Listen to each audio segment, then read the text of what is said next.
Did they commit suicide by fire? Because that sounds like the worst fucking way to die, honestly. No, they don't die of fire. So in the house in Cherie with the 23 corpses, they find the bodies have ingested sleeping pills. And there are a total of 65 bullets in 23 people's heads.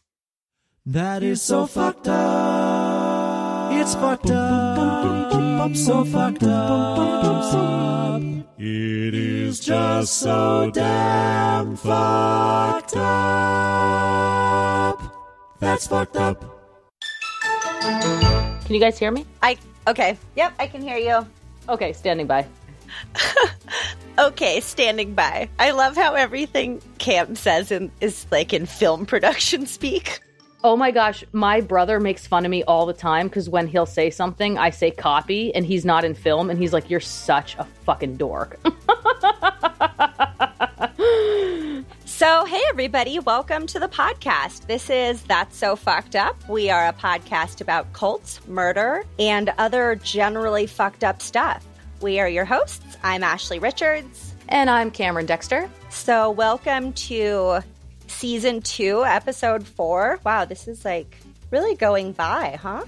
It has. Yeah. It's just... Time flies when you're having fun. I'm having fun. It sure does. Especially like when we get to talk about cults and murder. What's to hate?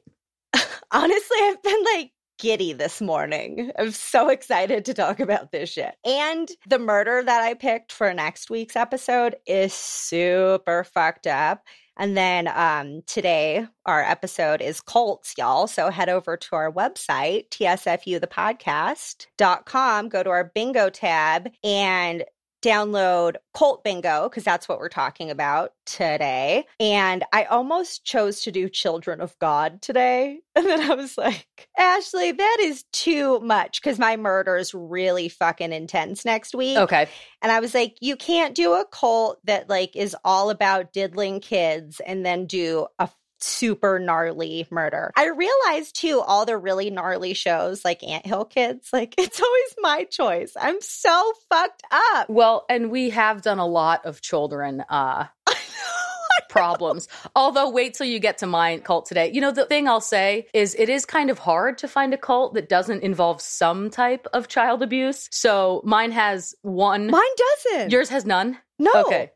Woo. You did amazing then. Well, no sexual abuse of children. But mine's not sexual. Okay, cool. If I had chosen Children of God. Right. I would be like, oh no, here we go. Like, could just change the name of the show to like, People Hate Kids. Right. like Ashley, Cam. Children of the world are fucked. Like, yeah. That would be the new name of the show. Yeah. So I decided to stay away from kids this episode. Nice. But okay. Don't worry, guys. Next episode, a few minors. Don't worry. And, you know, you guys, we don't like to beg, but we're on our hands and knees here. Please give us 5 stars. You don't even have to leave us a review. Reviews are super duper dope. We love them so much, and we'll give you some shit probably for leaving them. Listen till the end because we'll tell you guys about that, you know, right now. I just really kind of want to talk about cults. But just leave us 5 stars. It's a real quick click. And if y'all are enjoying what we're doing, like it super helps us in, you know, people see, oh, well, other people gave them 5 stars. If somebody looks at the podcast and there's like only 15 ratings or something, you know, people are, I say this from experience. I'm going to go look for a podcast with better ratings, like for sure. So in saying that, just tap that 5 stars. Yeah. And listen, we want to hear your stories. We want to hear from you. Send us an email. Let us know about the strange or the weird, or maybe you know of a murder that you'd love to hear. And what we'll do is we'll throw that into a listener-sode. So you can email us at tsfu@gmail.com. And yeah, send us your stories so that we maybe can talk about it one day. Yeah. And actually, good news. We have 3 now. We have 3 listener stories. Thank you, Dylan, Aaron, and Chris. We love you guys. Thanks, you guys. I know, right? I'm super excited. I don't know, maybe we want to stockpile a few more before we start recording listener-sodes. So I want to get, at least a few more so that we can record a couple for you guys. So yeah, send your stories. They don't have to be personal stories. I know 2 out of the 3 that we got were. So that's really cool and exciting. But also just if you need to hear about this murder or whatever, we want to hear that shit too. Just whatever. Let us know. Yeah. Okay. And end announcements. So if you are skipping, here we go. Cult time. Do you want to go first or should I? It's totally up to you. I've got a pretty long one. So do we start with the long and end with the short, or start with the short and with the long? Should we bring people to a majestic area of the Swiss Alps or to West Hollywood? I think West Hollywood first, because let's do it. Then we'll make our way into the mountains. Okay. So I got a lot of my information from the documentary Holy Hell on Netflix. Have you seen it? It's called Holy Hell. It's about the Buddhafield cult. No. Oh, well, exciting. I actually really like these episodes where we each tell each other a story, because I've been excited to tell you about this and I've been excited to hear what you're going to tell me. Because I don't even know. You said the Alps? I don't even fucking not ringing any bells off the top of my head. So I can't believe I know. I won't say any more, but also I love when people tell me stories. So tell me a story. Yay. Okay, we're going to do way more episodes like this. All right.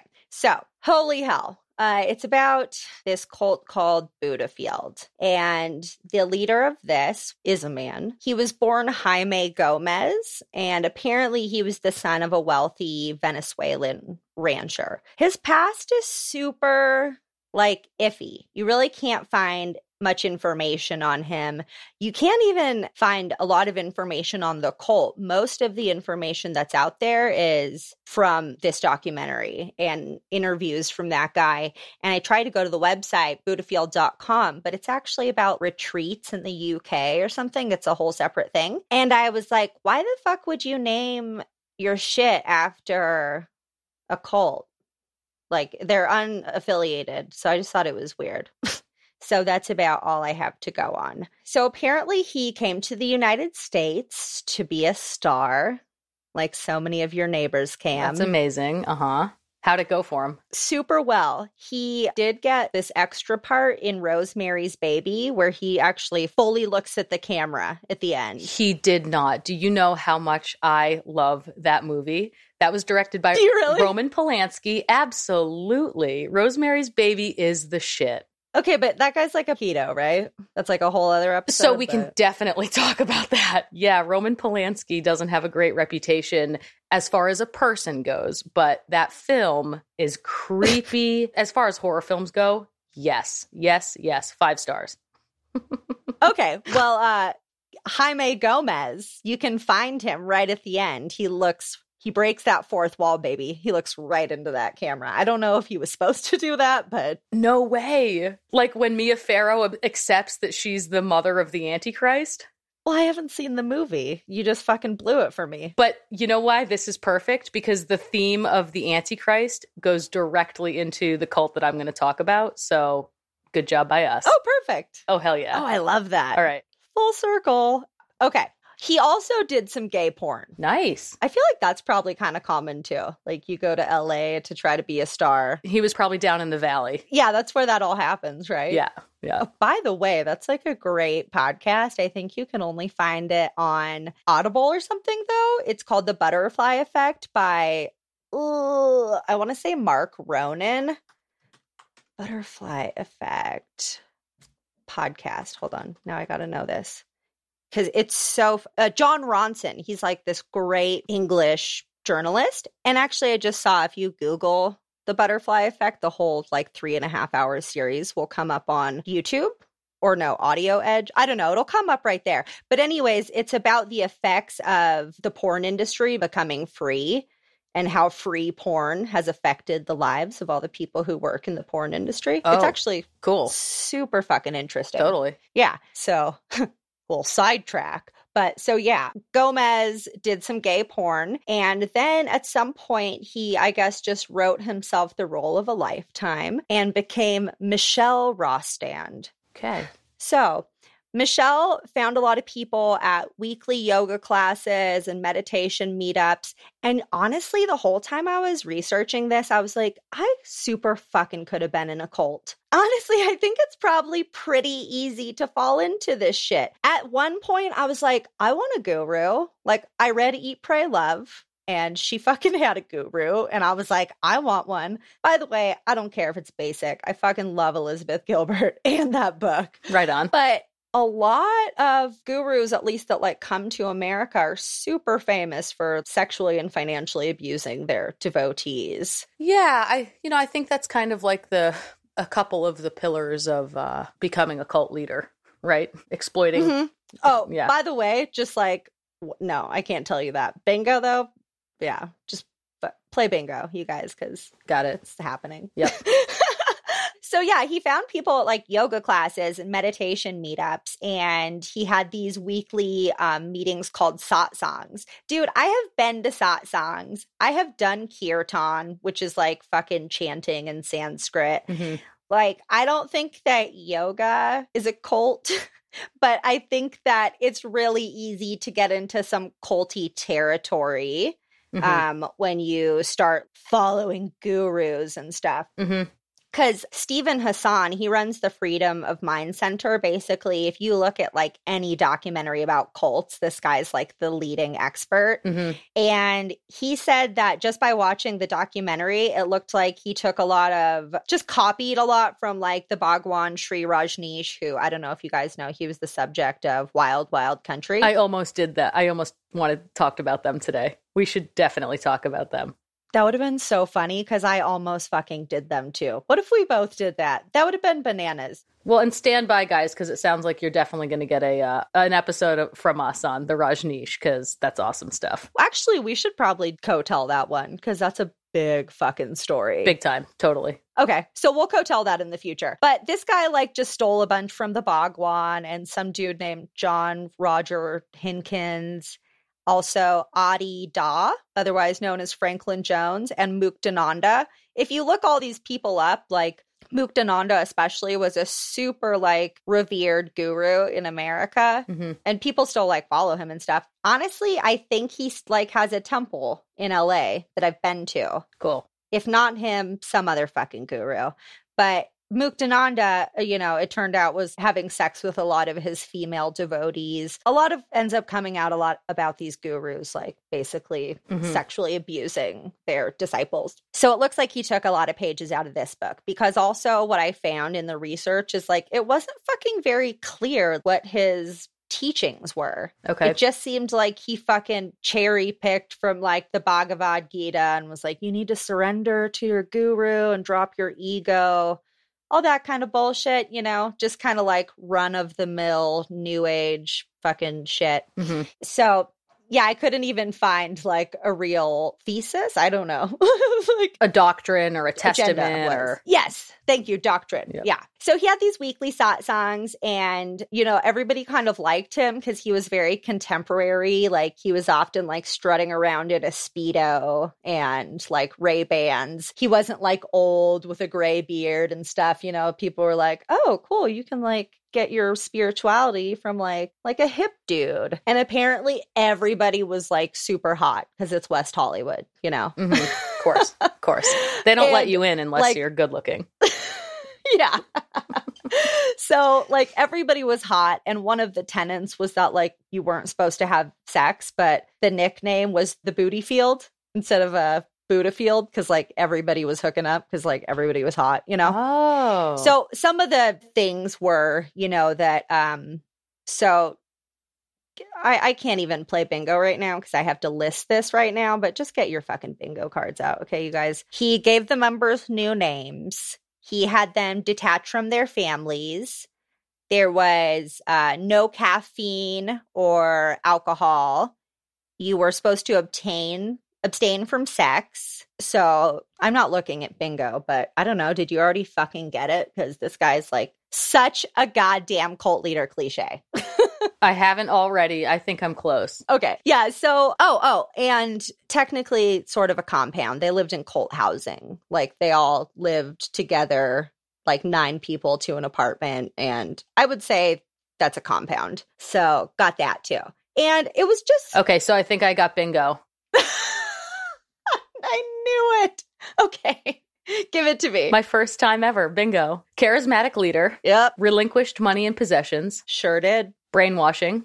Yep. Compound. Mm-hmm. Changed names. Boom, baby. Yeah, I mean, let's even see if we can just fucking get it again. Keep playing. Okay.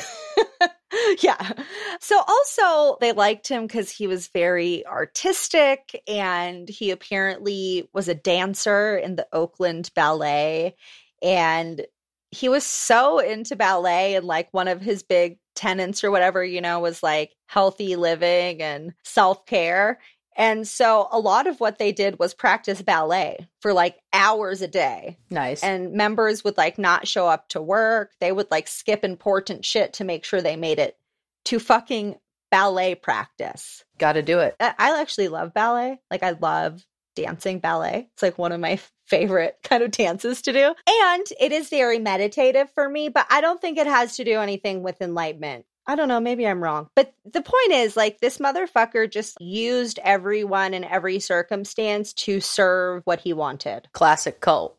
He also had devotees who, like, followed him around and massaged him. There was one devotee who just carried a giant fucking chair around for, like, him to sit wherever he wanted to. Nothing screams cult leader like having somebody carry your chair around. Oh, exactly. But the thing was, he was super fucking paranoid about the group being called a cult. Oh, right. They always are. Yeah. But yeah, carry my throne around for me. So this was like all of the late 80s. I don't know if I mentioned that. Okay. So in 1991, this guy fell in love with one of the super fucking hot members, like they all were. And so he just kind of tried to like bring the group down. And he contacted the Cult Awareness Network in 1991, which was, you know, in the late 80s and 90s, like cults were a super big deal. Waco, I think, was like 93. Jonestown happened I don't know when did Jonestown happen? Around then, right? Late 70s? Yeah, late 70s, I think. And then what I'm going to talk about today is late 80s, mid 90s, same time. Yeah, and everybody was, hold on, I'm looking up Jonestown. 1978. Mm-hmm. Yeah. So yeah, people were super worried about cults. Also, the satanic panic was going on. So like there was all these people in the business of like kidnapping people and like deprogramming them, which is honestly like probably a good thing because this shit like ruins people's lives. So maybe they need to kidnap people still. I don't know. And, you know, I'm going to go into it too, but it was also, and you've said this, it's like, you know, the new age, people are looking to unite their mind, body, and spirit. Everybody's kind of on this quest for enlightenment. You know, these were ideas that were like going all around the world, not just in America. So people were looking for these things, and a lot of these quote unquote leaders were looking to take advantage of that, you know, and this was like a time when so much of this was going on. Exactly. Yeah. Prime time for this shit. It actually kind of blows my mind that like now with the internet and access to information, people still end up in cults. In saying that though, like I don't want to diss anybody who's a cult member because like I said, mind, body, spirit, enlightenment, fuck yeah, I was all about that. I was trying to find that shit. Luckily, I just never found the right group of people to like jump on board with that. It was actually funny. One of my best friends, Greer, who's a listener, said to me at one point, like before I even thought like that, she was like, I think you super could have ended up in a cult. And I was like a little bit offended. But then a little bit later, I'm going to get into some reasons why people join cults. And like, they're just very human fucking reasons that honestly, like, I think everybody can relate to, at least at one point in their life or another, you know? Everybody wants acceptance and shit.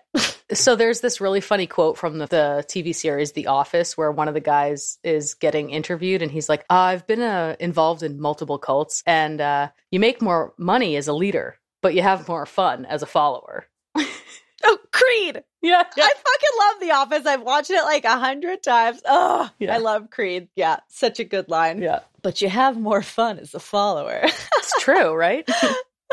Like, I don't know. I think the leader would be, you have all the power. Sure. But, you know, I don't know. I've never been either. So in 1991, the Cult Awareness Network kind of like starts knowing about them. And Michel's like super paranoid. So he's like, okay, what are we going to do? And he just like dips in the middle of the night with a few people. Is this somewhere on Cult Bingo? Like, I'm not playing because there's just too many details and I would have to keep looking up. But another thing that he said, this is going to cross off a square, is that every Christ figure that ever walked the earth had been killed. So, like, letting the members know that, like, warning them of persecution. Is that one? No, it's not. Okay, well, it's a good one, though. It's very common. Like, David Koresh did that as... We just did a super deep dive into Waco, which is, I think, why I always go back to David Koresh. But it's just so common to be like, we're going to be persecuted for our beliefs, so just watch out.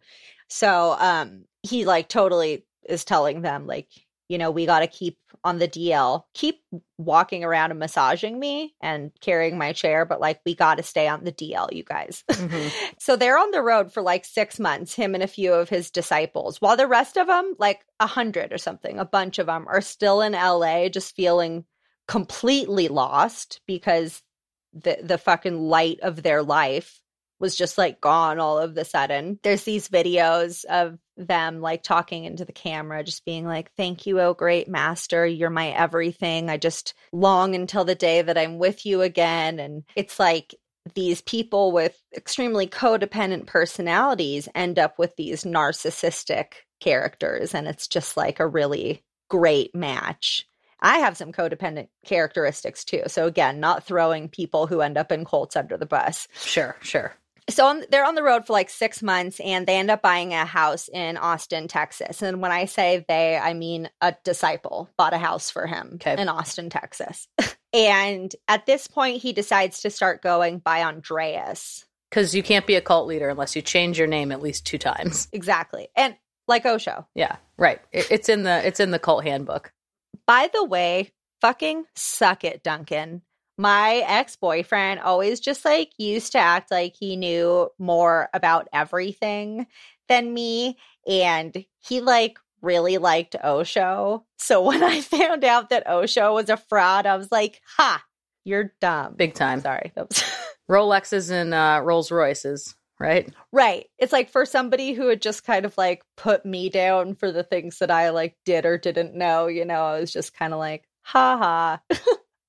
So anyways, he started going by just Andreas, and I'm really actually surprised that he eventually does end up with a Sanskrit name. So it took him a few times, but he does end up with a Sanskrit name. So that will also be a box we can tick in a little bit. So he's just going by Andreas, and in 1997, Will Allen, the guy who did the film Holy Hell, he was with this group for 22 years, as were a lot of people. Wow.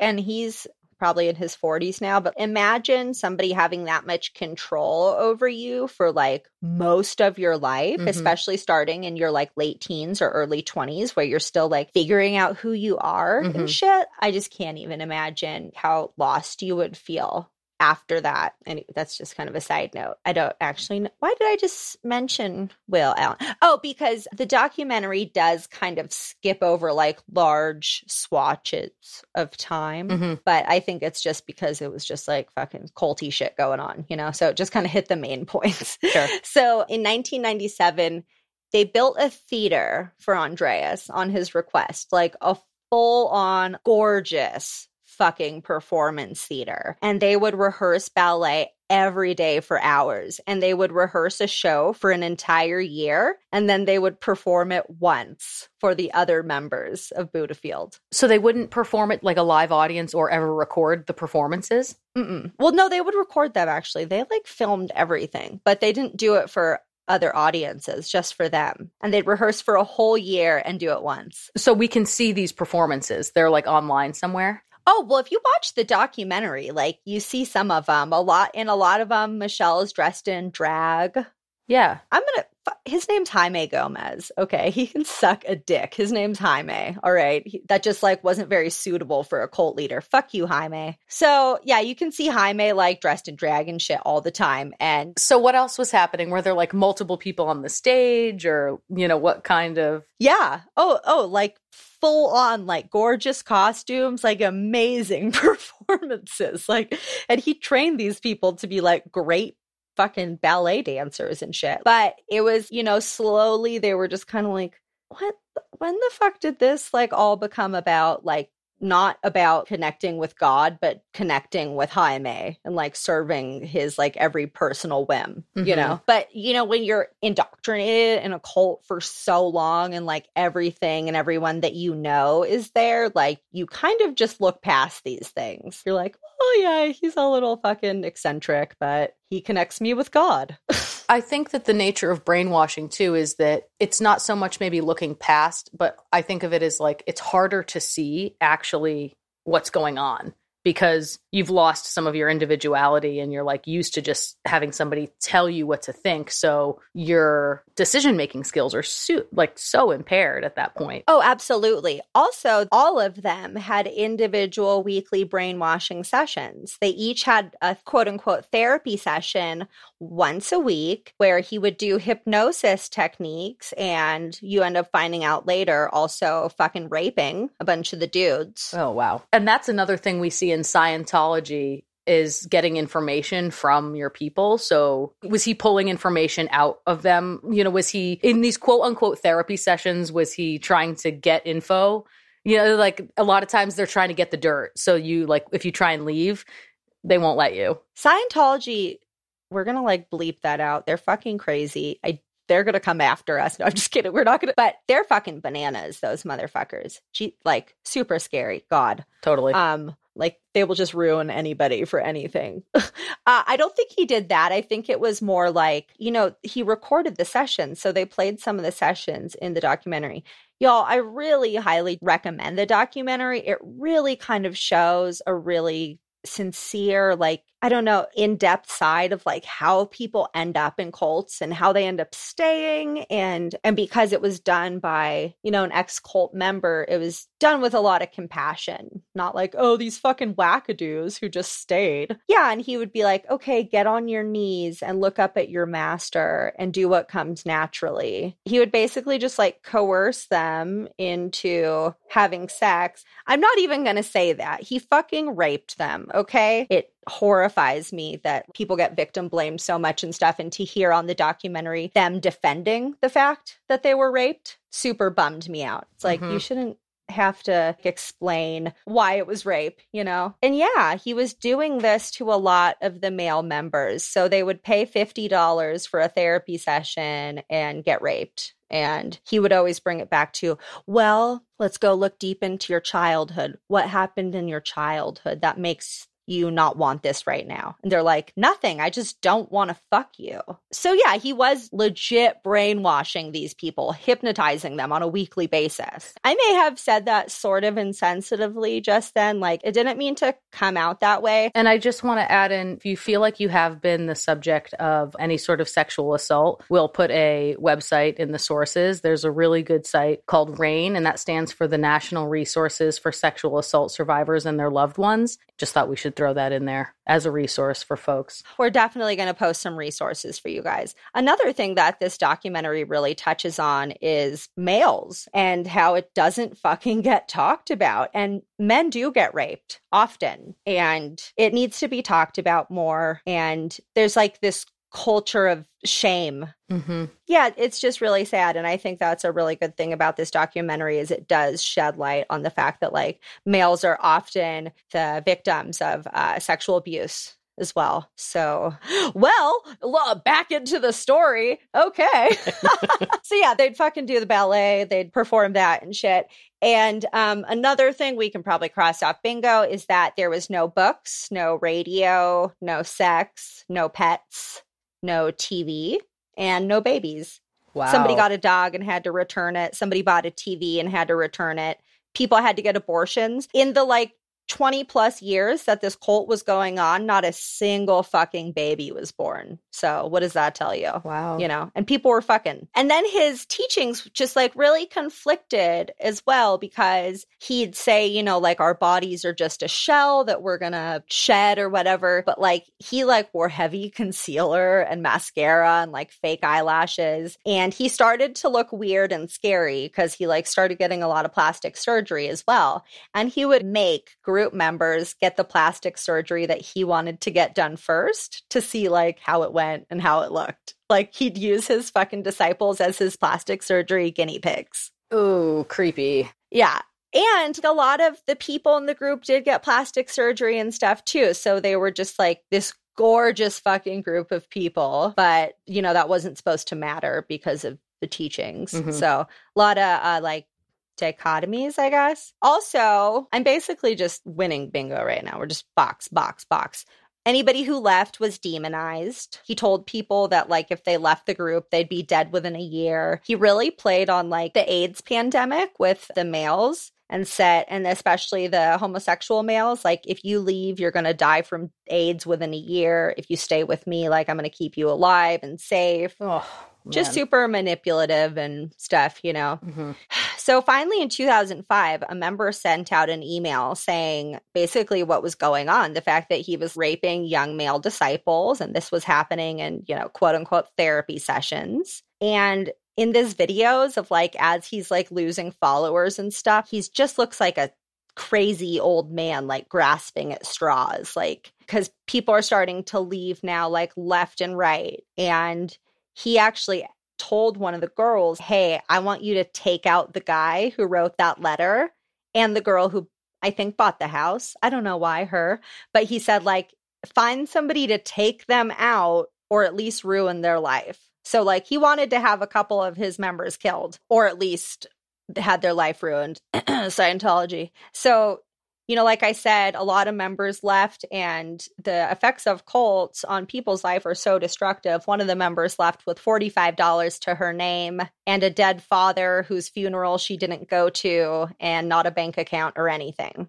And in 2007, he relocated to Lani Kai, Oahu, Hawaii, which I grew up on Oahu. So, oh, wow. Like, this motherfucker is like on my island being a dick and going by Reyji, which means... Oh, a new name. Oh, good. Yeah. Oh, and it means God King. Of course it does. He finally did... I believe that's probably Sanskrit. So he finally did do the Sanskrit, and he's like chilling in Hawaii now, still has followers. Again, you guys just like, look at the internet. But that's what they do. They tell you like the internet's evil and don't go on it and shit, you know? Of course they do. I'd really, after your story, like, love to share some of the reasons that the people gave for joining the cult in the beginning, because I just think it sheds a lot of light on the fact that, like, hey, these are just like humans, and like a lot of that shit I can relate to, and I get it, you know, it happens. And you guys, if you were in a cult, I hope you're okay. If you are in a cult, it's a cult. Get out.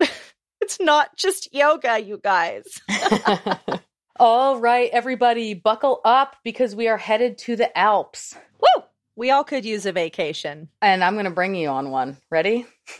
Okay, cool. I'm sorry. Did that sound a little creepy? No, I liked it. All right.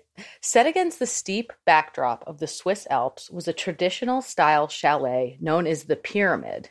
It was the mid-90s, and a group of mystical elitists called this place home. They claimed their origins could be traced back to the Knights of the Templar, a secret order most famously known for protecting the Holy Grail. That's a real thing. So that's pretty cool. Oh, yeah, absolutely. I'll talk a little more about it, but yeah, those were real dudes. So the date was October 3rd, and by the next day, 48 members of this cult would be reduced to smoldering ash, all in the name of escaping impending doom and ascending to the next place, which for them is the brightest star in the night sky, Sirius.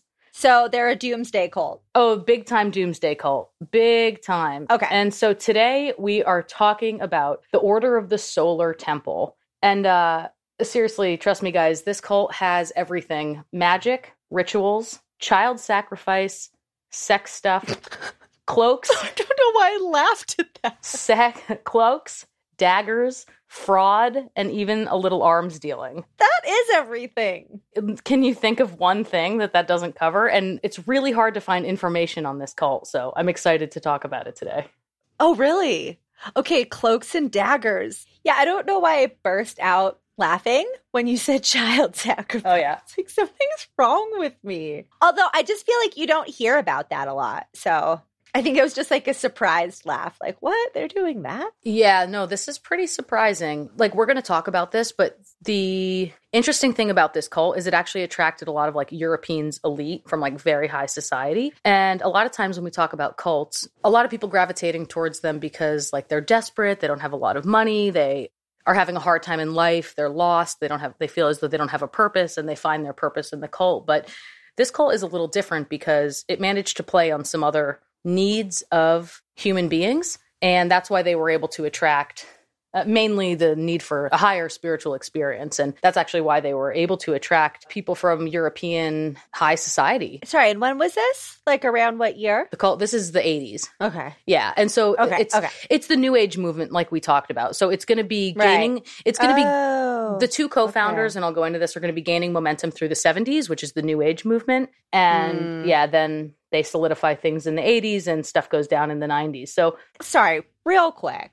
Did it kind of start with the Beatles?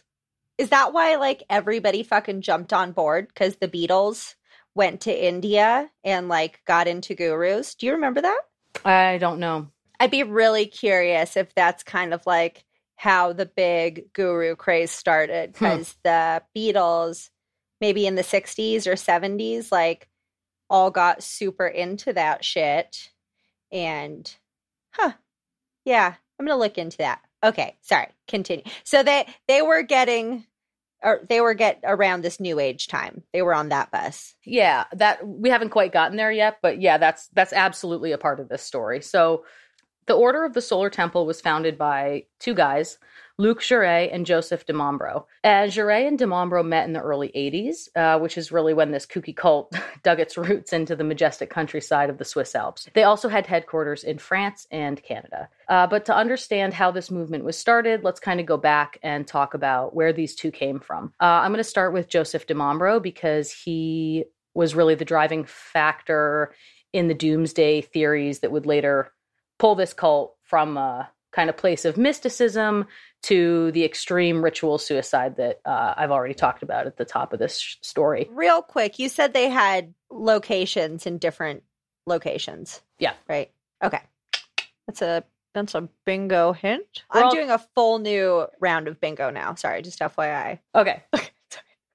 Okay. Joseph de Mombro was born in 1924 in the south of France. He does not attend college, but instead learns clockmaking and jewelry making. He was also always drawn to occultism, and that's tarot cards, yoga, meditation, a lot of stuff that Ashley has just previously talked about with her cult. So in 1956, he joined the ancient and mystical order of the Rosicrucians. And I'm not sure if I'm pronouncing that right. And it's known as the AMORC. And this order believes in Rosicrucianism, which will later become a pillar of the Solar Temple. The motto for Rosicrucianism is broadest tolerance, strictest independence. And the idea is as you advance in the group, you are exposed to more and more secrets of the universe, understanding the ancient mystics, exploring ancient philosophies, really unlocking keys and mysteries to the universe, which these esoteric ideas are worth a lot of money, basically, because it's hard to put, basically, if the people at the top are claiming they have the secrets and you're at the bottom, you kind of keep hoping to go up and up and up and, unlocking more secret knowledge. But what is the secret knowledge? Like in Scientology, too. Exactly. Right? Exactly. Yes. You have to make it up the levels to get the knowledge. Exactly. And so the AMORC actually has some interesting history and very famous members, including Leonardo da Vinci. Thank you for the Mona Lisa. Isaac Newton. Thank you for the laws of thermodynamics and a bunch of other stuff. And Descartes. Wow, you're really smart. I don't know. What did you just say in that sentence?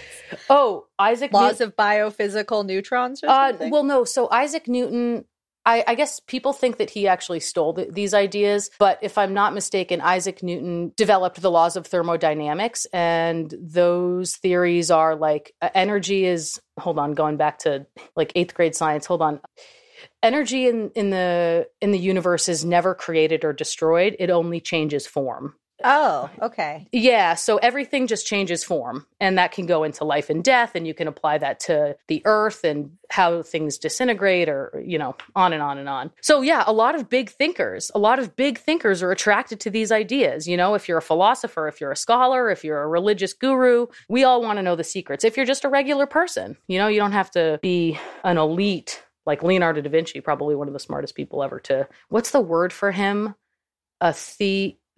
Savant. A savant, but there's a specific word. I can't remember. A themony. I don't know. Basically, somebody so smart that everything he talks about draws off mass amounts of other knowledge. So, sidebar, I'm going to stick to the solar temple here. So, we're still in Rosicrucianism. Yeah, so we're still in the AMORC. And Joseph is really into these ideas. These things really vibrate with like his mojo. And he remains a member until the 60s. And he even actually rises to the head of one of the lodges in France. However, for reasons unknown, he leaves the order. And in 1970, he began doing a lot of teaching on his own. And he also began practicing as an unlicensed psychologist. And he was super, yeah, I know. Jesus. Ego. We got to talk about the ego of somebody who thinks that they can, not go to school, which is fine. I don't care what you do. Make jewelry. That's awesome. I love jewelry. And then, attend a bunch of seminars and years in the AMORC and decide that you're a psychologist. Real quick, was that a cult? The AMORC? Yeah, okay, so I'm going to add a link. This is still something going on today. You can become a member, you can pay your dues, and I think it's really, now more than ever, it looks to be like the scams that we know, or that I believe are a part of some of the quote-unquote religious organizations today that we've already talked about. Is it kind of like the Freemasons?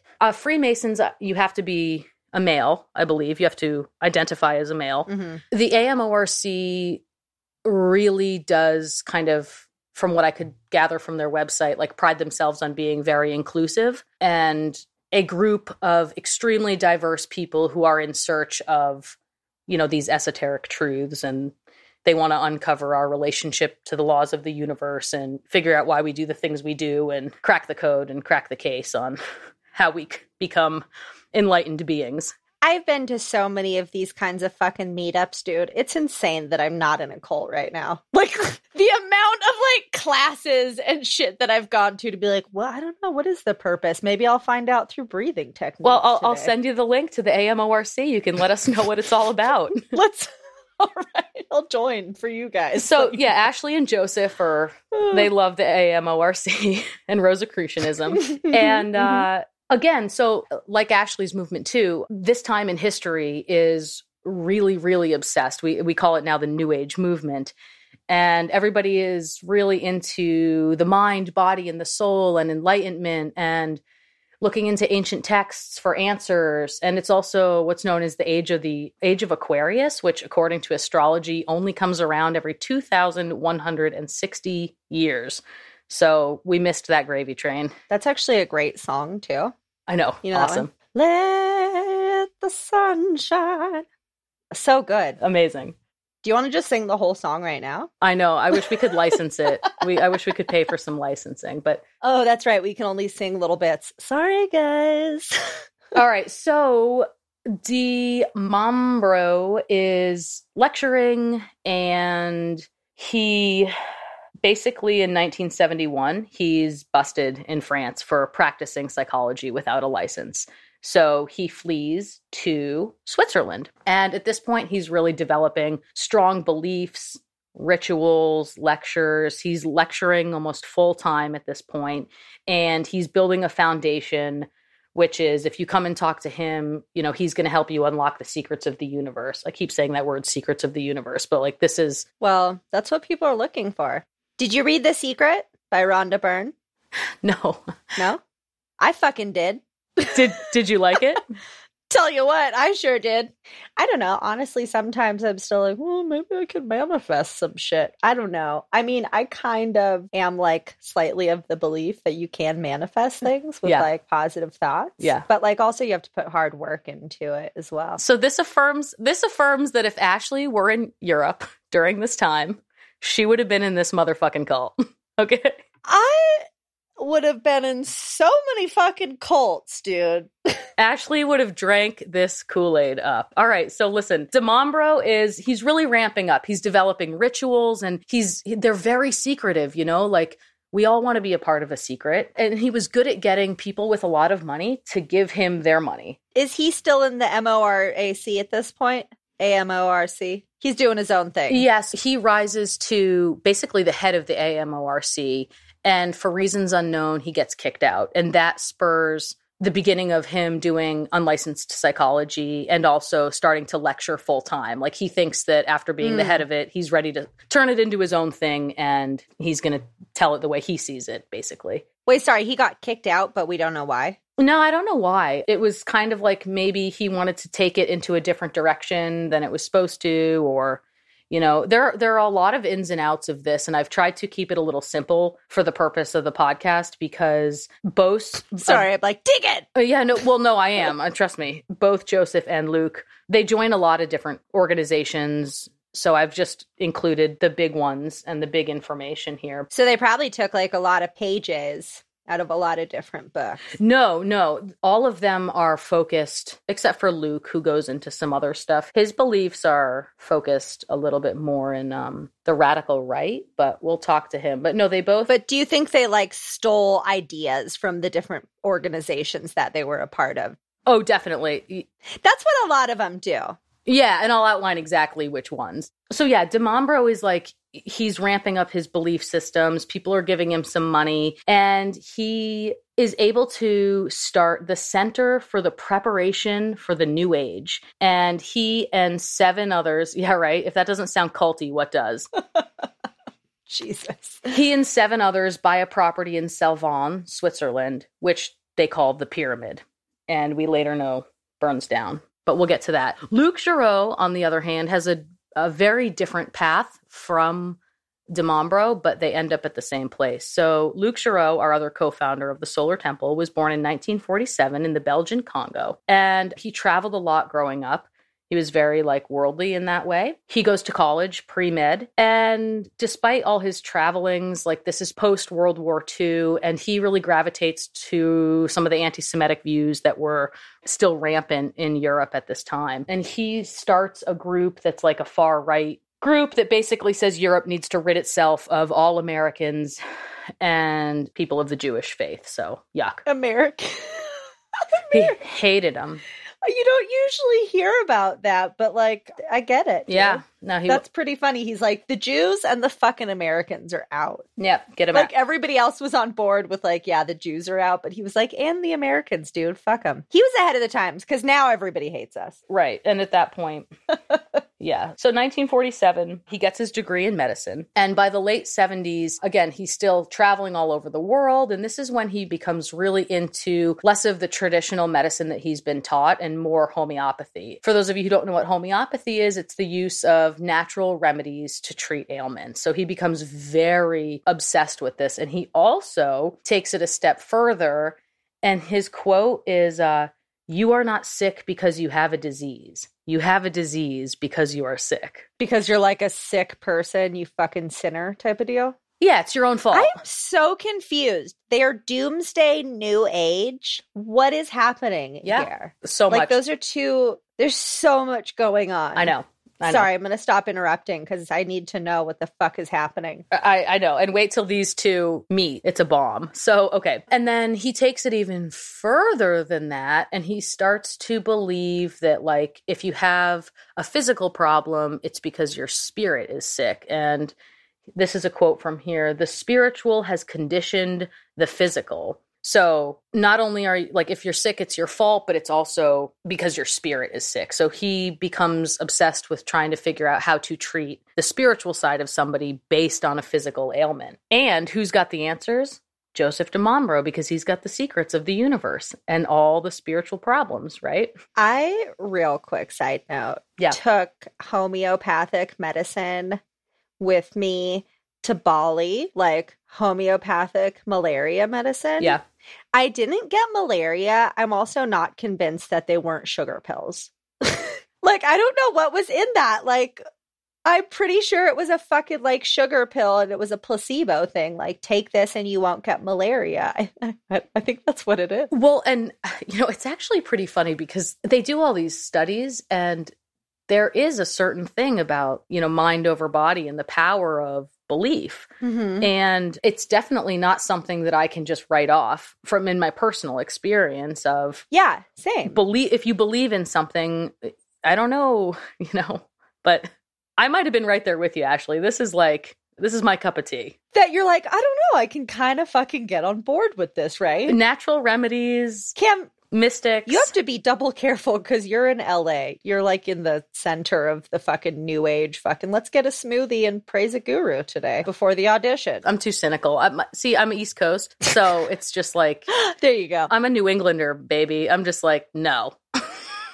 Yeah, it's actually fuck you. Yeah. But I'll go there. My imagination wants to go there all day long. So here we are. We're in the Swiss Alps. And basically, we know that DeMombro is there because he's fled France persecution to avoid the fraud charges. And Luc Giraud has been traveling around the world, and he ends up in Switzerland as well. Here we go. In 1983, Luc Giraud and Joseph DeMombro meet. And at this point, they're both in a new order. And this is the renewed order of the temple. So I just want to sidebar here because this is also another organization that claims to have origins from the Knights of the Templar. So I want to just say a little bit about that. And if you don't know about them, the Knights of the Templar were an elite order of knights around 1118. It began as 8 knights who set up their headquarters on the holy ground called the Temple Mount, which was said to be the original site of the Temple of King Solomon. And they were said to protect lost relics and stuff like that, such as the elusive Holy Grail. So yeah, everybody wants to be a knight in Europe. You can see how this would appeal to some of the high society.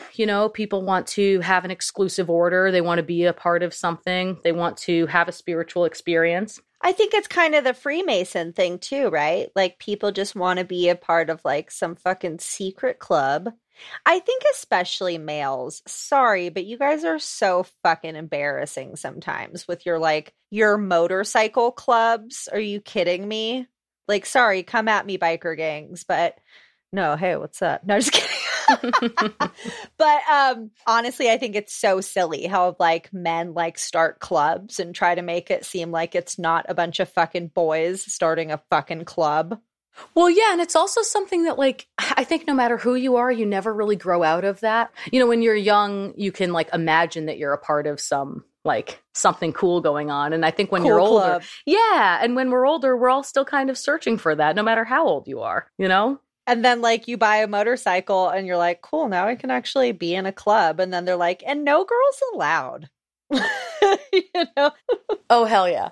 And so this happened. So imagine when Luke and Joseph met in 1983. They got along famously and they had their club. And it was about... Boys Club! Yeah. Although, no, women were allowed. But it only took about a year for them to officially found the Order of the Solar Temple.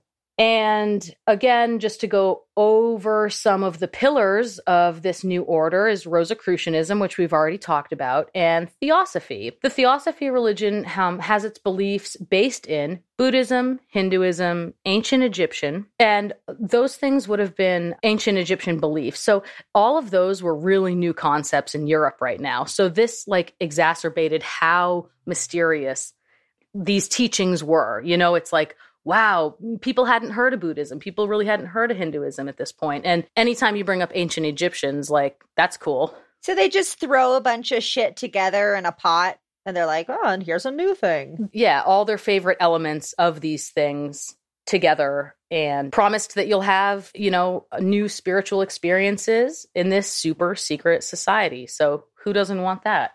Sign me up, honestly. And so a couple of the things that were consistently preached. One, we've already talked about it. We're going to unlock some secret knowledge. So cool. 2, the end of the days is coming, so you better talk to us and stick with us, because in 1995, the world is going to be consumed by erupting volcanoes and swallowed up by lava. What are they taking this from, though? I don't know about... Where are they getting the doomsday element? The doomsday thing, that specifically was pushed from DeMombro.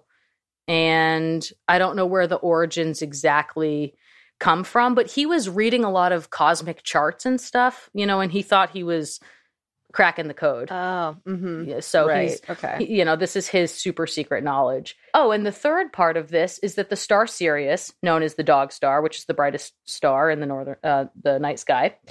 The dog star? Yeah, that's what it's called. Because the constellation Cute. Sirius makes a dog. Oh. And this is where all human consciousness was created. Oh, hell yeah. And some of the ascended masters who are living up there in spirit form are Buddha, the Virgin Mary, Abraham, Jesus, for sure, Moses, oh yeah, Solomon, and Confucius. Huh, okay. Yeah, throw him in there. Why not? They're all up there having the party. They've ascended. And guess what, guys? We're going to give you the ticket to transit. What? Well, that's the promise. So what's the hate? Is the price of the ticket all of my possessions and money? Ding, ding, ding. It sure is. Oh, shit. Sign me up. If you are part of the super secret society and you want the answers, you better be super rich and give it up. Oh, cool. Okay, and there's a video, actually. This super secret society did release one video of one of the ceremonies, and this is an initiation ceremony, and it's just really cool to see. All the members are walking slowly in, like 2 by 2 in a center line, and they're like slowly coming into this room, and the room is red with mirrors all around. And they're walking slowly in, and the room gets full, and it's like a circular room. So they come in and they like kind of flank the walls, and then you see 2 more members come in, and they're in these long, super long white cloaks, and the cloaks have Is this on YouTube? Yeah, I found this in a documentary. The documentary, I got a lot of my information from the documentary Born to Kill and another podcast called Time Suck. So really good information out there.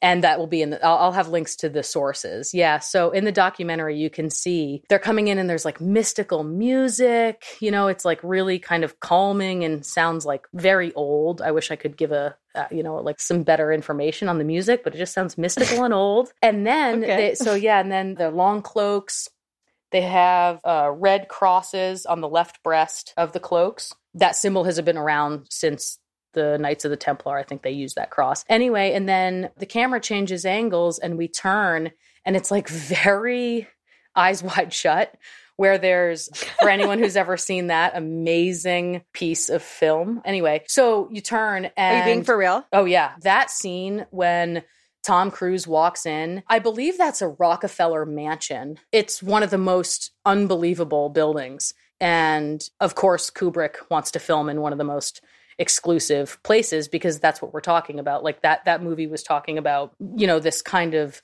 elusive secret society similar to what we're talking about. And of course, to get through the door, you have to have a black cloak on and a mask. And he walks into the room and it is just mind-blowing. It's like he's in this huge ballroom and the women are in this circle and there's this guy going around in this red cape. I mean, it's just, if you haven't seen that scene, even if you don't want to watch the movie, that scene is worth checking out. So I'll watch the movie now. I'm intrigued. Oh yeah, it's good. I'll let you know what I think. Yeah, it's Kubrick's last film. He actually passed away before it got released. You're like way more of a film buff, so I might watch it and be like, that was super weird and boring. It's totally So weird. I'm curious. Jameson's giving us the thumbs up. He's like, it's good. Yeah. Jameson's our audio editor, y'all. We've been thinking about having him on the show, but we're not sure if he's going to stay for the long haul, and we don't want you guys to get to love his voice as much as we do and really love Jameson and then have him be gone one day. So shout out to Jameson. He's actually here with us, but he's on silent until he decides if he wants to stay forever. Yeah. on the spot. Okay. But so Jameson and Cam give it the thumbs up. So I'm gonna give it a try. Okay, so we're back in this ceremony.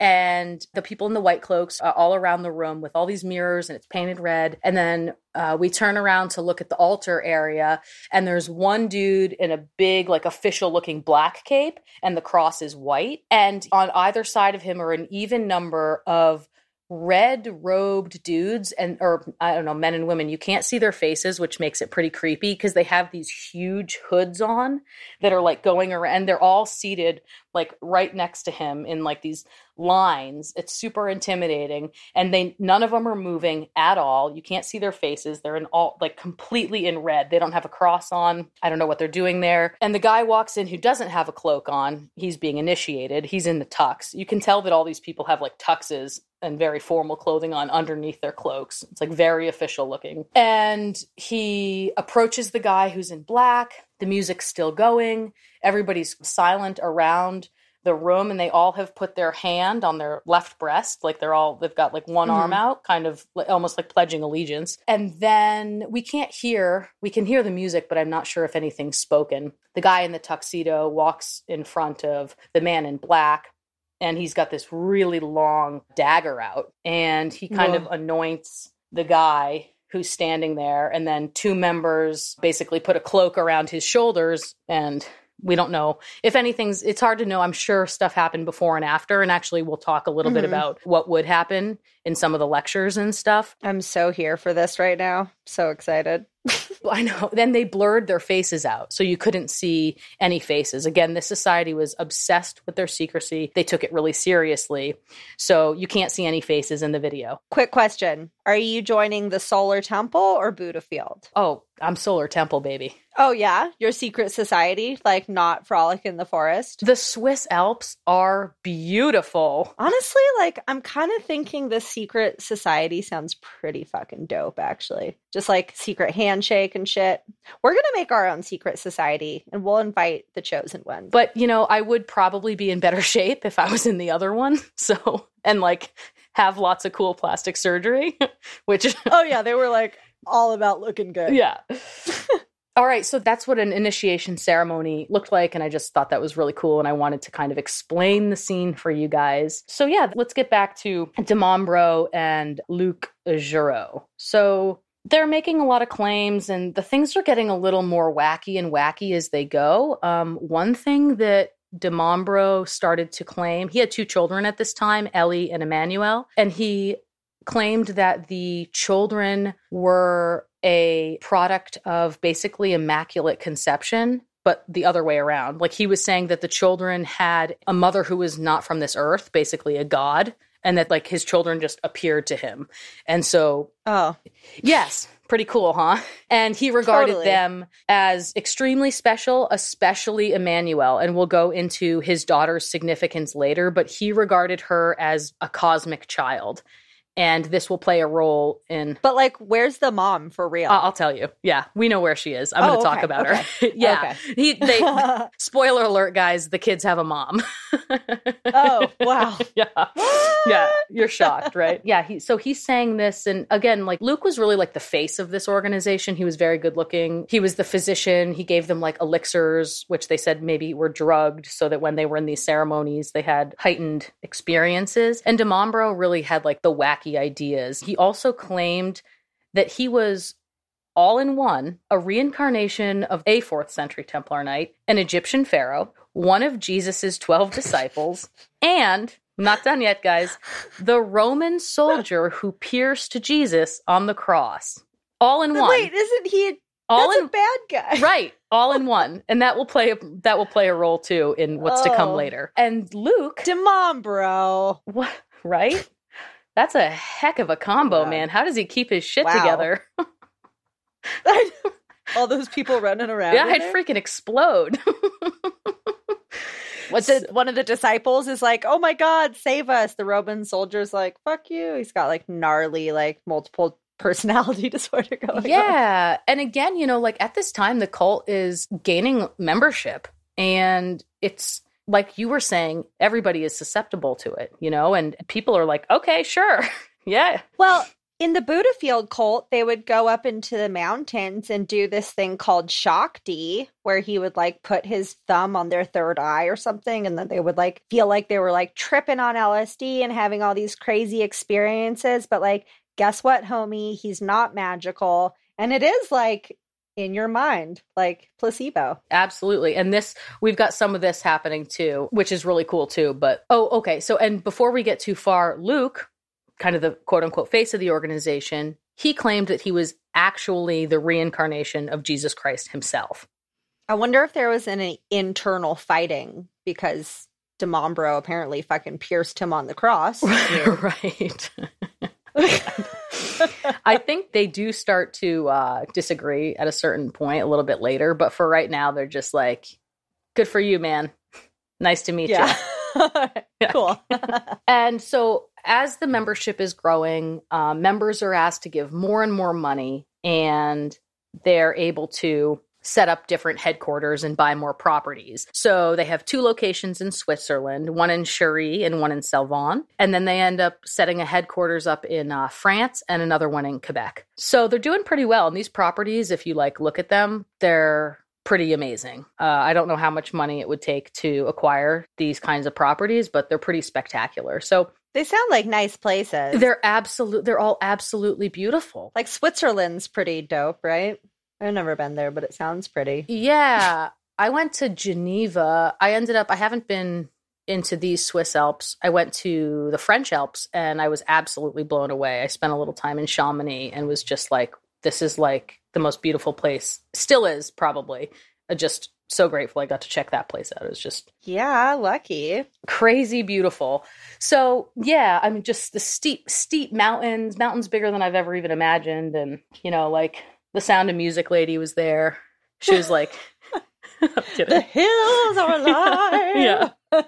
You got the full experience. I got she came out just for me. So by the late 80s and 90s, DeMombro was really ramping up some of the control stuff. He's insisting that senior members ask him before they get married. He wants to tell them when they can have children. He wants to even tell them what names of their children can be, stuff like that. And he also is insisting that he has magical sexual abilities, and he begins demanding that women in the group sleep with him before and after the lectures. A lot of these guys have these magic sexual powers, apparently. They sure do, yeah. And it's just manipulation. And actually, what do they call this? Oh, in one podcast I was listening to, they call this like mystical manipulation. And this is exactly what's going on here, which is like, I can't be the guru I need to be unless you like pleasure me in the way I need to be. Yeah. Mm-hmm. So yeah, not great stuff. Oh, to go back, like these lectures, basically a big part of them was he would say he was conjuring these ascended masters. And really, it was a guy named Tony who was doing like light shows and using holograms like behind the scene. Tony was doing light shows in the back. Yeah. Like Luke Chiro would mix up a magical elixir and nobody knew. I mean, everybody kept it secret until what we're about to talk about, which is it's almost 1991. The shit's about to go down. But before that, everybody was completely blown away. And they think that Luke, the doctor who knows homeopathic medicine, was mixing up elixirs that had drugs in them so that people were having heightened psychedelic experiences. With the light show that Tony was doing and shit? Yeah, like if you've been drugged and you see these light, and we don't have, I wish we had footage. Wouldn't it be cool if I could describe what that looked like? But there's no footage that I've been able to find of what exactly these looked like. But I can imagine, it's also like groupthink. If everyone thinks they're seeing the same thing and you all believe it, like it's that much more powerful. So when you said Tony was doing a light show and they were all tripping, I imagine them at a rave. Have you ever been to a rave and have somebody give you a light show? You're like tripping balls and they come up to your face with like the lights on their fingers and go like, woo, woo. Yeah. Yeah. They like move their hands a bunch. Have you done that? I have.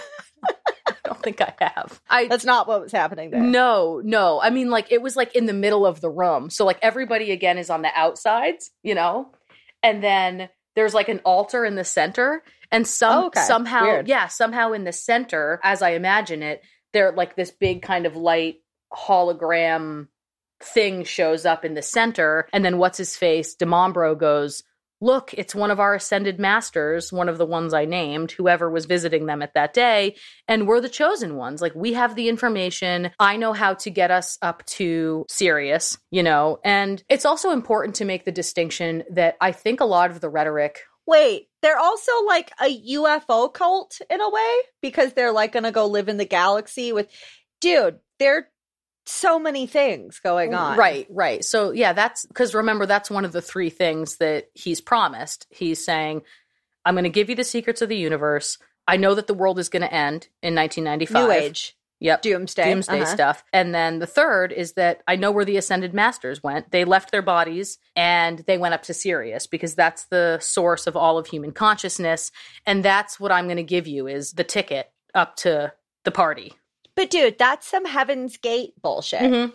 So they're like mixing UFO cult with New Age spirituality cult with Doomsday cult. These people are all over the fucking shop. This is insane. Yeah. So, and I think that it's important to talk about how people at first interpreted this. At first, they were like, oh, cool, I'm going to get the ticket to transit up to Sirius, like maybe through meditation. Oh, and also, like, I think a lot of them thought when he said, like, we're going to escape Doomsday, they built a couple underground shelters in some of the chalets and the properties.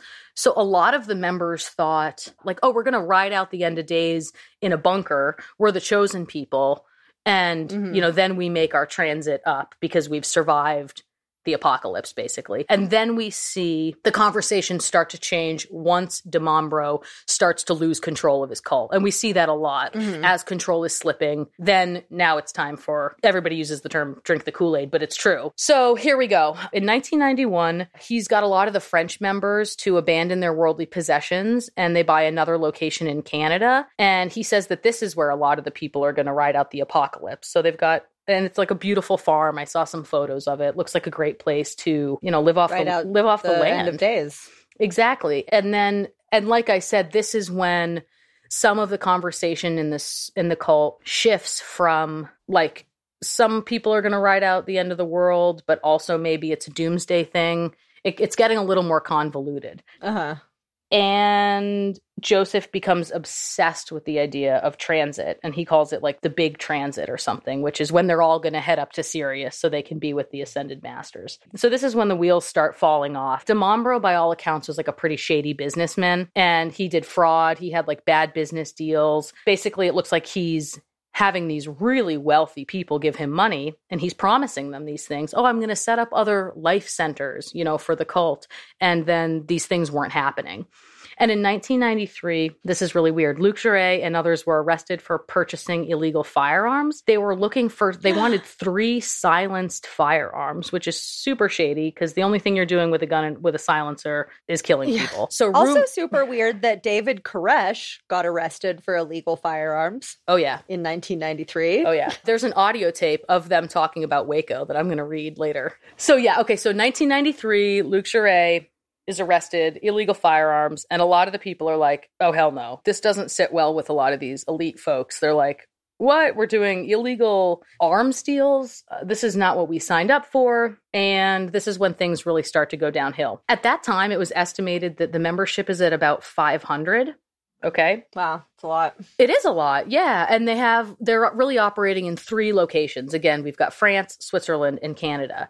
And when people heard that the cult was trying to buy firearms, they're like, okay, first of all, we don't want to do that. Second of all, where are all these new life centers that you're promising us? Where's our money? You know? And a lot of the people start leaving. So that's 1993. And this brings us into early and mid 1994. This is a clip from a manifesto that I found. It says, we, servants of the Rosy Cross, forcefully reaffirm that we are not of this world, and we know perfectly well the coordinates of our origins and our future, always belonging to the reign of the spirit, incarnating the subtle link between creature and creator. We rejoin our home. And of course, home is Sirius. So he's saying there, like, We're headed home, baby. And at this point, the cult is down to only about 100 members. So there's so much going on. I wonder if anybody was like, what the fuck? This is UFO, New Age, doomsday bullshit. I wonder if anybody like put that together and was like, yeah, I'm going to go. Yeah. And this is where I use this phrase a lot, but this is where it's about to go off the rails. Absolutely off the rails. Okay. So a couple, remember our friend Tony who's doing the light shows? Yeah. His name is Tony Dutoit and his wife is Suzanne Robinson. And they leave. They're like, we're out. This is too crazy. And after Tony leaves, he's like, by the way, those light shows are fake. And this plays a huge part in some of that deteriorating membership. He told everybody that? Oh, yeah. And this made Joseph DeMambro went absolutely ballistic. Oh, yeah. His cover is fully blown.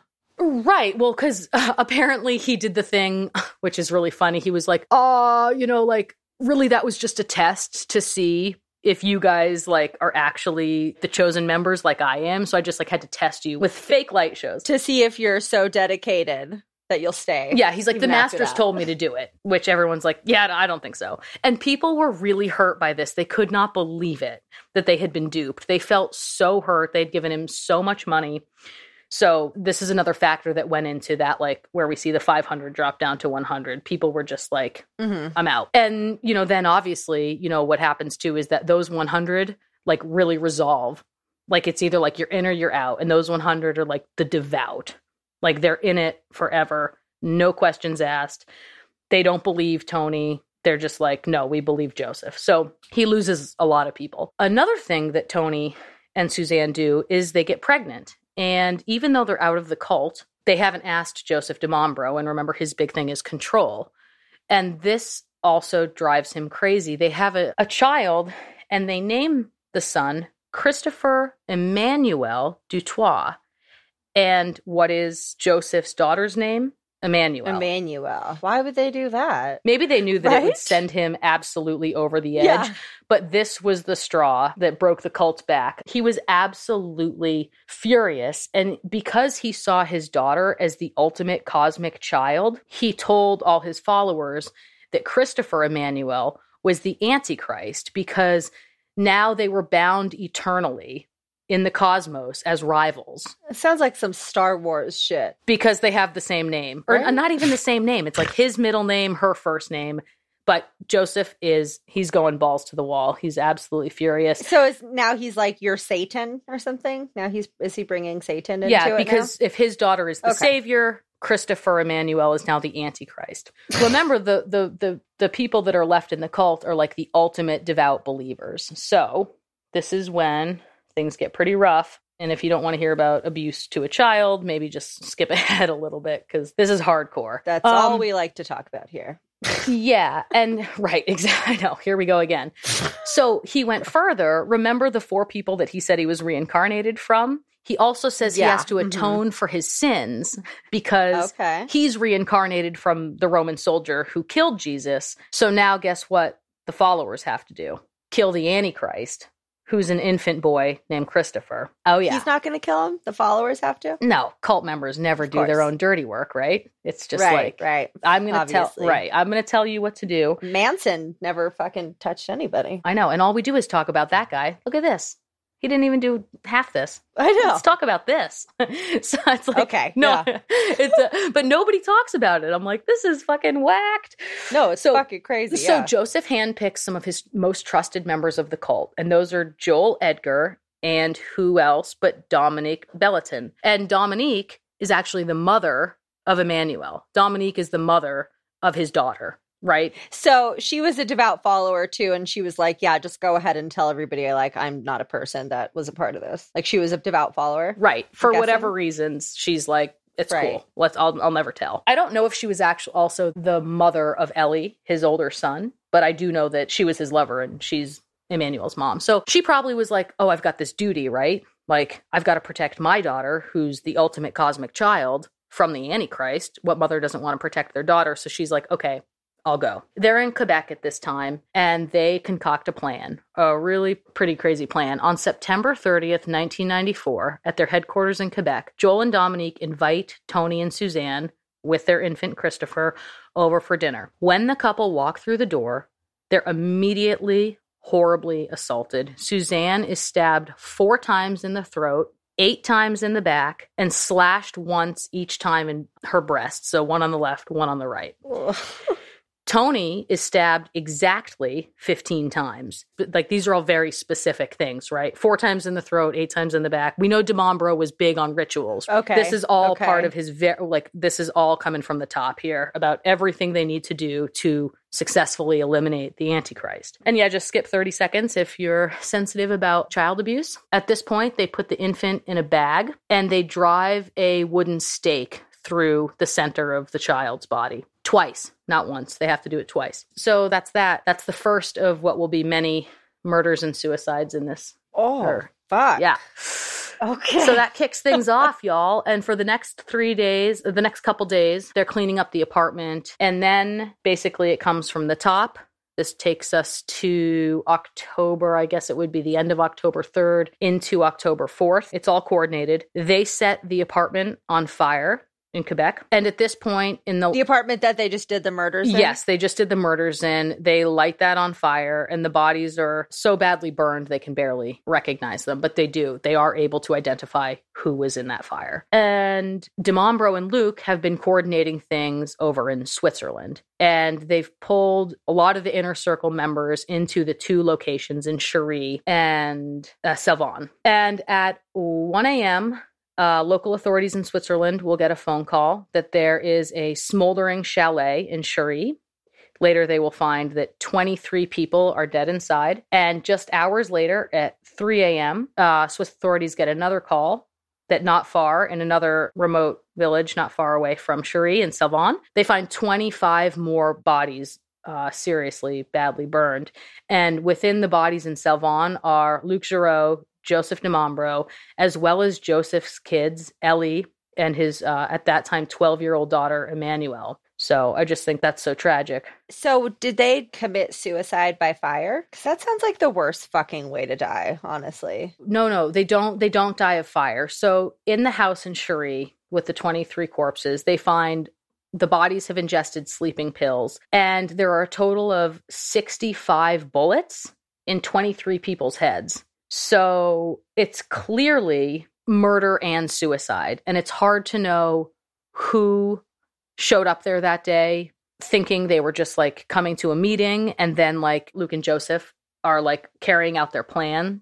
You know, it's hard to know, like maybe they got drugged and then they shot these people. Some of them also had plastic bags over their heads. Yeah. And they found them in like a star. They were also in this like a secret compartment. Everybody was in like where they did their lectures and stuff. You know, they weren't immediately found in the residence. They were in these bunker places of worship or whatever. Yeah, so it's really interesting. And they actually, outside one of the locations, they found a gun that was wiped clean. One of these guns with these special silencers on it. They actually found one outside of the location, which makes me think like, you know, somebody's still orchestrating these things. It's pretty hard to know. And so in Salvan, Switzerland, 25 bodies are found. No firearms were used at this location, according to one source. And again, that's where the core members were found, which is Luke, Joseph, and Joseph's 2 children, Emmanuel and Ellie. So they definitely had like a couple compounds, right? These like houses. Yeah. So these are multiple locations in Switzerland. And then we have... Would you say that they're brainwashed, these people? Oh, for sure. But what's hard is, you know, actually, if you watch the documentary, oh, wait. Did I say that it was the Born to Kill documentary? Yeah. So... I think, yeah. That's not correct. That's from the documentary is called... Witness, Order of the Solar Temple, and that's on YouTube. Just to be clear, I want to make sure my sources are clear. Did they like change anybody's name? No, but remember, God damn it. Well, no. Remember, DiMambro wanted to tell his followers what they could name their children. That's basically changed names. So bingo, motherfucker. Nice, yeah. That's 2 bingos today. Wow, we're on a bingo roll. Woo, yeah. So everybody's fucking dead. Right, everybody's dead. And a crazy thing is if you do watch that documentary, one member who had been a part of the order for 14 years but left, got a call from Joe DiMambro and was like, yo, I have some money that I owe you. Come up to the chalet. So he drives up, and when he gets there, all the doors are locked. And Joseph is like, oh, hold on, I've got to find my key. And basically the door opens and it smells like petrol. It smells like gas. They're in Europe, so it's petrol. Everything's like better and cooler in Europe. We're like gas. Totally. Anyway. Petrol. He thinks these two members are like trying to grab him and pull him in the house. So he runs away as fast as he can. And the next day is when they do these mass suicides. So it's really hard to know who was there because they truly felt like they were going to ascend, and who got murdered that day. Mm-hmm. They also found a briefcase outside that indicated that these members had ascended. They're headed to Sirius. They've left their bodies. They're in their spirit form. They're going to Sirius to be with the rest of the masters. They also sent some audio tapes and some papers to authorities, like after, whether they orchestrated it. So this was all figured out. And this is really interesting because they do mention Waco. So Ashley, I'll be Joseph, and you be Luke. All right. So Joseph. Okay. People have beaten us to the punch, you know? Well, yeah, Waco beat us to the punch. In my opinion, we should have gone 6 months before them. What we'll do will be even more spectacular. So they were aware. God. They wanted to be bigger and better. They're aware of the Branch Davidians in Waco, Texas. Oh my God. They're like, all right, these people all died in a fire in one building. Fuck that. We're going to die in like a bunch of fires.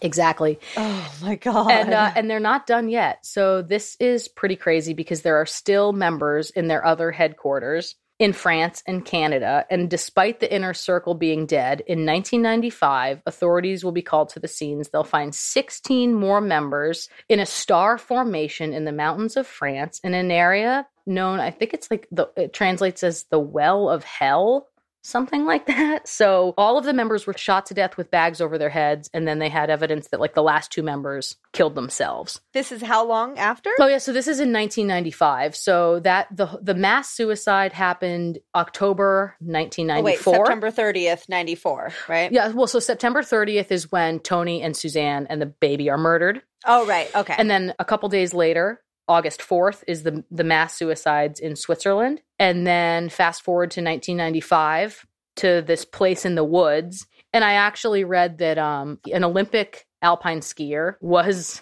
a part of the people who were killed in this. They found them in the star formation. She was part of the 16 members who were dead in 1995. Wow. Yeah, like they really appealed. They did have elite people. Yeah, they had like police. I don't go into all like the histories of all the members because we just don't have the time. But they had like policemen and like, you know, people of all sorts of degrees and various professions were involved. Well, that's what, I mean, it's a really common misconception that people who join cults like aren't smart. Right. A lot of fucking people who join cults are very intelligent, educated people. Right? Waco. I always go back to Waco. Like some of the members were like Harvard graduates with doctorates and stuff. Totally. And then in the final kind of piece of my story today, in 1997, they weren't done yet.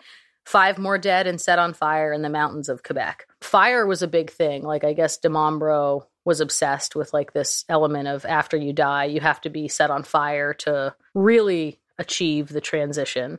Also, he just totally wanted to copy fucking Waco. I mean, yeah, there's a lot of, I mean, they even mention it. So it's like we have this audio tape from them. And you know what? Sorry, but it's kind of funny, although it's really fucked up.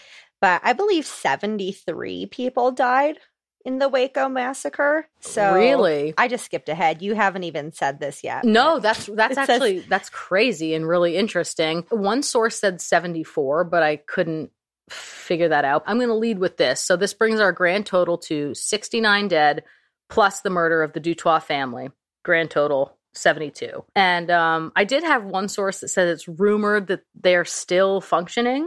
The Solar Temple members, like maybe 150 or even 400 of them, but I could not really find any more information. Maybe that's hearsay, maybe it's rumor, but that's my story of the Order of the Solar Temple. Holy shit. I can't believe I've never heard of that.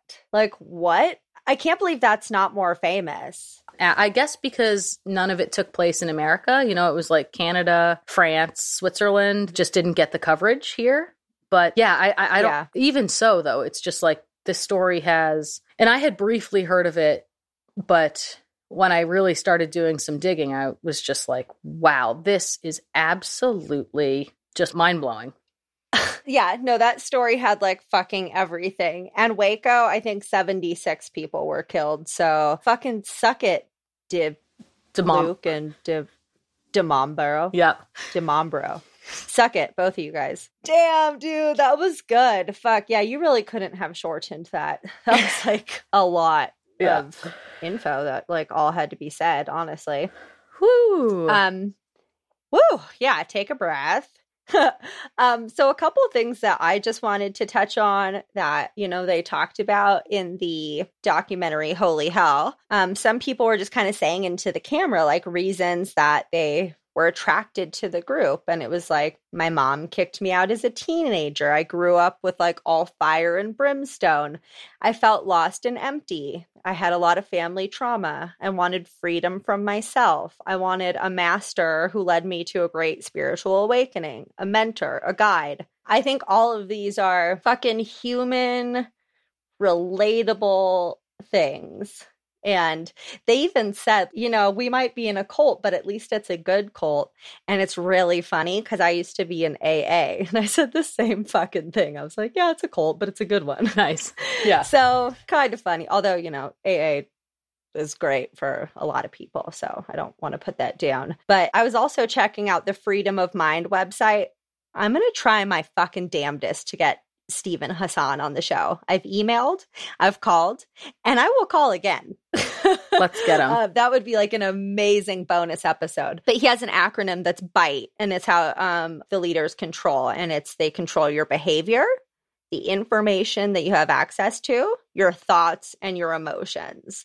And once they get control over all of that, you're pretty wrapped around their finger. So yeah, I just wanted to like kind of throw that tidbit out there because I mean, we don't get to it every episode, but we do try to on the show explore what societal things and nature and nurture, just kind of like what leads to people starting a cult. Why people do the crazy ass stuff they do. Yeah, why?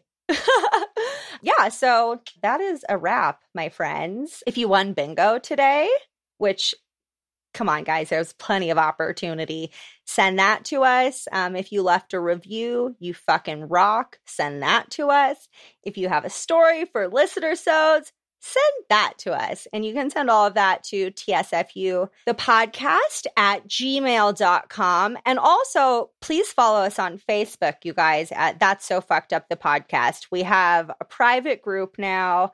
We have a couple new mods. It's on and poppin'. We're going to start doing watch parties. We really want to like hang out with you guys and, you know, engage, interact, mingle. So look out for that. Join the group. And what will they win if they enter into our drawings, Cam? Ding, ding, ding. Some free merch, which woo! I already told what it was last time, didn't I? It's a goddamn mug. Which woo! I already told what it was last time, didn't I? It's a goddamn mug, but it's awesome, you guys. It's a flippin' sweet mug. Yeah. Flippin' sweet. It's wicked flippin' sweet. Awesome. Yeah, it's a wicked awesome mug. It's such a wicked awesome mug, guys. So yeah, send it over. We want to hear from you. We love hearing from you. You get to win some free stuff. And if you send us your winning bingo card, you could pick an episode. We did Robert Pickton, which was an episode or a listener choice. We did Joseph Mengele last month, which was a listener choice. And the month before that, we did Elizabeth Bathory and Vlad the Vampire. Also a bingo winner's choice. So if you guys want to hear what you want to hear about, like, send us your review. And that's all, folks. Bye now. That was my Porky the Pig thing. Bye, guys. Bye. Bum, bum, bum, bum, bum, bum. That's fucked up. I'm so fucked up. Can't you see? It's just really fucked. That's fucked up.